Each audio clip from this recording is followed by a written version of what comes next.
ụmụ Igbo ibe m unu nụrụ ife mere nwanne anyị nwaanyị ndị Igbo ji eme ọnụ ada ndị Igbo ji eje mba bụ Chimamanda Adichie aka na-ede novel na aka na-emegasịkwa ife dịgasị iche iche ịghọtago.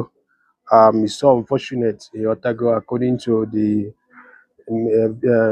write-up na-agagharị, even though na ọ sị na ife abịa family member ka esendeli ya. Do you understand me? But unfortunately, the thing wepụta outside the internet. Do you now understand me? Now, unu na-afịa kịta na this Punch News online ebe ọ sị that na medical negligence by my son in Lagos hospital, Chimamanda Adichie. You understand me? My condolences to her and her family. Ịghọtago, ọ dịgo ka ọ ga-adị, because sometimes ọ ga-aba ịpụta na-ekwu okwu ife gbasara our dear country bụ Nigeria. Some of you will not understand how messed up a lot of system than that country called Nigeria. Do you understand me? Nothing is working properly. Our health care system is zero.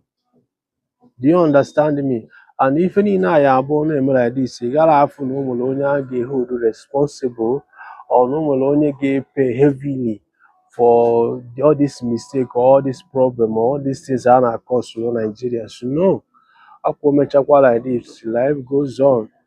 Our health care system in Nigeria dey fucked up.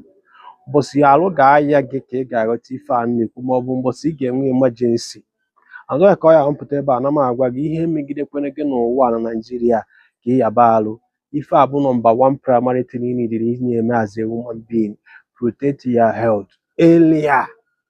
Because if ọmụna ga-emegide gị na Nigeria wee land ya na Nigerian hospital, especially all these government hospital, bụkwa private yo. So many private nwere ike fa na-eme ọfụma, mana some of them enwere enough equipment a ga-eji wee diagnose some cases. Do you now understand? Ihe a bụ ihe ọ ya ahụpụta ebe a na m ekwu everyday.